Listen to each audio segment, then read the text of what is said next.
If you've traveled to Mexico recently, chances are you did not receive a physical FMM form. That's because almost all international airports in Mexico have practically eliminated the use of the form. Instead, they've been placing a stamp inside your passport and writing a physical number for your granted amount of days. No more carrying around that dreaded piece of paper with the fear of losing it and potentially getting locked up. Although you won't physically be handed an FMM form, one is still generated for you electronically. And accessing it may especially come in handy for those of you who want to finish the residency process in Mexico. And in this video, I'm going to show you exactly how to access that. So let's get my computer.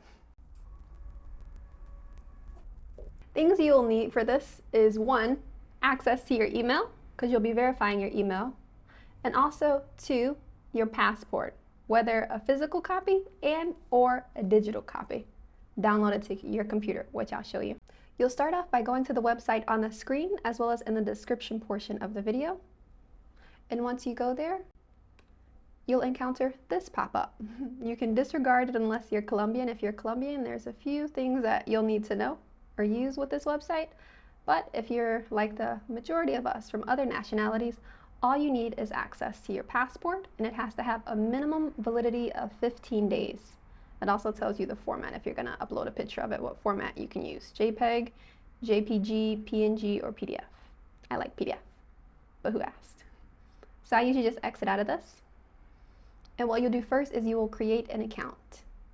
You can create this account prior to your arrival in Mexico if you desire, or you can create it after you entered. Either is fine. So you start off by clicking Create Account. And just to let you know, I'll be using Google Chrome for this. So once you click Create Account, this page will pop up. And you will type in the names, particularly as they appear on your passport, because that will be your verifying document. So if you have a first and a middle name on your passport, you type that in. I'll type mine in. Next, you'll type in your last name. Next, you'll type in your date of birth in the format of 4 digits for the year, 2 digits for the month, and 2 digits for the day. But as you'll see, a calendar will pop up. Next, you will select your gender. Next, you'll select your nationality. And if you're from the United States, of course, you will type in estadounidense. Next, you will enter your phone number, starting with your country code. Next, you type in your email here. You will then confirm your email. Next, you type in a password, and you will confirm your password just to make sure you got it right. And next is the CAPTCHA code. And then, once you have all this information correct, you click Create an Account. And then it will ask you, are you sure that you want to continue with the registration? And then it will give you a message telling you to verify your email via the link that it sent you. So we'll go to my email. This is what the email will look like. And then you just click on this link here that they sent you. Make sure that it's from INM though. After you get the message that tells you your email has been confirmed, you now go to the same page again to log in. Click Enter. Again, this message will pop up. Feel free to exit out of it. Now you'll be logged into the portal. You'll see your name here in the top left-hand corner. And what you want to do is you want to upload a picture of your passport. You'll click here for Registrar Documentos. And then it'll give you an option to capture the document, which is your passport. Some people I've heard have been able to upload their temporary resident card or their permanent resident card, but I haven't personally tried, so I don't know. I've uploaded my passport though, and that's what I'll show you. So you click Capture Document here, and it will tell you that the website wants to use your camera. You can allow it or you can block it depending on what you want to do. I'll show you what it looks like if I allow it. Oh, hey. This will come in handy if you want to take a picture of your passport with your camera on your computer or whatever device you use. So in that instance, you would just pull up your passport and place it on the screen. And your camera will take a photo of it. But I personally think it's a little awkward. So what I'll do is I'll exit out of here. And then I will go on my computer and I will block access. Once I've done that, then I will go back to Capture Document. And I will, instead of capturing the photo, I will download an image from my computer. Once you click on the photo you want to upload, you can zoom out to see how much of the photo you want to use, and then you can click Save the Photo. You will see it pop up in this box here with all of your information. And next you want to validate the document, so make sure that picture is acceptable. So once you click that, If the document isn't accepted, a red rectangular box will pop up here telling you that it isn't accepted, so to take another photo of it. So next, I will scroll all the way down. It'll automatically enter all your details in based on your passport that you scanned, but what you have to do is verify that the information on it is correct. So have your passport handy if you can. I have mine here. So I'm going to open it up, and I'm going to make sure all the information on it is correct. This one is not auto-filled because it's just asking who you are. It gives you 4 different options. Are you a friend of this person whose passport you uploaded? Are you a family member of this person? Are you a legal representative? Or are you the person itself?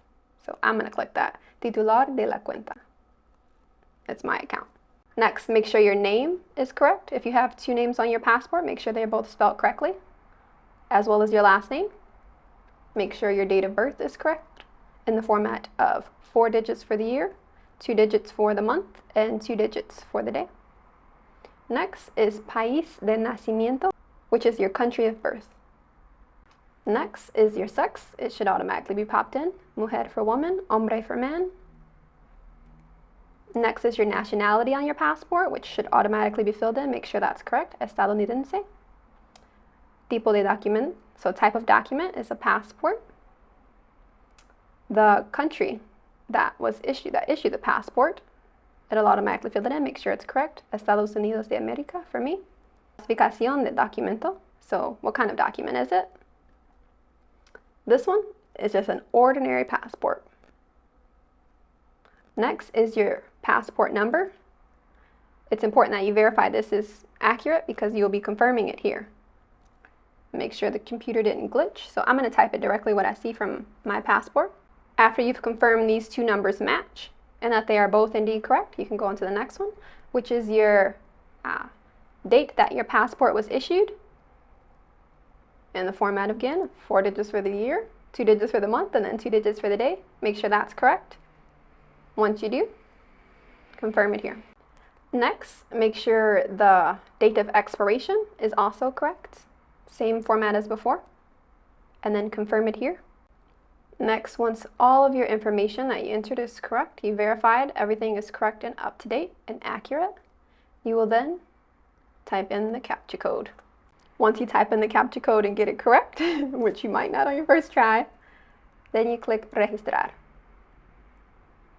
This message is important. It'll pop up asking you, are you sure you want to continue?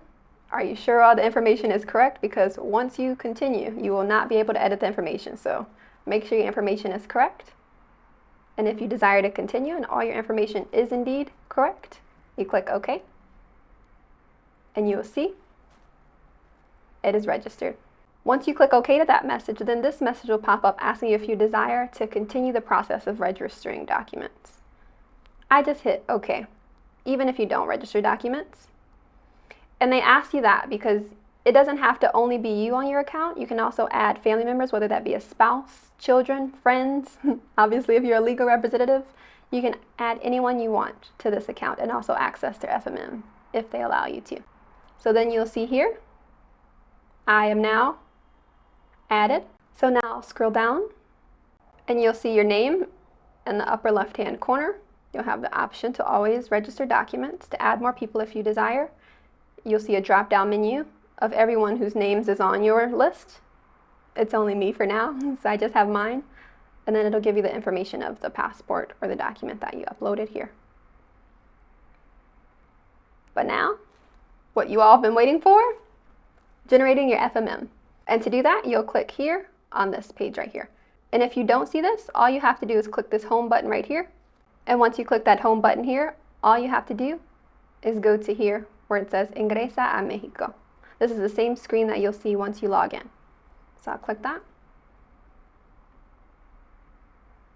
You'll see here a drop-down menu just as before, and it'll give you all the passports or documents that you've uploaded. You can click the one you're looking for to access their FMM. I'll click mine, and then you click Iniciar Servicios. And that same screen that we were just on will pop up. So I'll scroll down, and then what I'll do is I'll click Generar FMMD. So generate my digital FMM.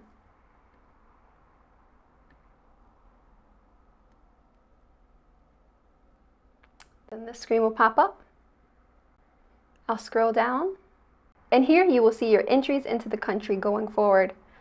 It will tell you if you did take a flight, your flight number. It will tell you the date you came in, as well as the hour that you came in. So make sure that's correct. And then you just click this check mark right here. And then this message will pop up telling you that it's been generated and you can now download it. So you can exit out of that pop-up. You'll click number 2 here, FMMD. Once you click FMMD here, number 2, you can go all the way over here to Descargar FMMD. And it looks like maybe a clipboard with an arrow pointing down to download it. So you'll then click download. And you'll see here at the bottom, your FMM form has been downloaded. And you can just click on it. This is what the FMM form will look like. It'll be 2 pages. You'll see both pages here. And then you can just print that as you will and bring it to whatever appointment that you need. Piece of advice for those of you coming into Mexico to finish the residency process. If you're accessing your FMM for that purpose, make sure that your FMM says canje. If it does not say canje or your granted days exceeds 30, then you absolutely need to get that corrected. Make sure you let them know that you're completing your residency process. Hope that was helpful. See you in the next video.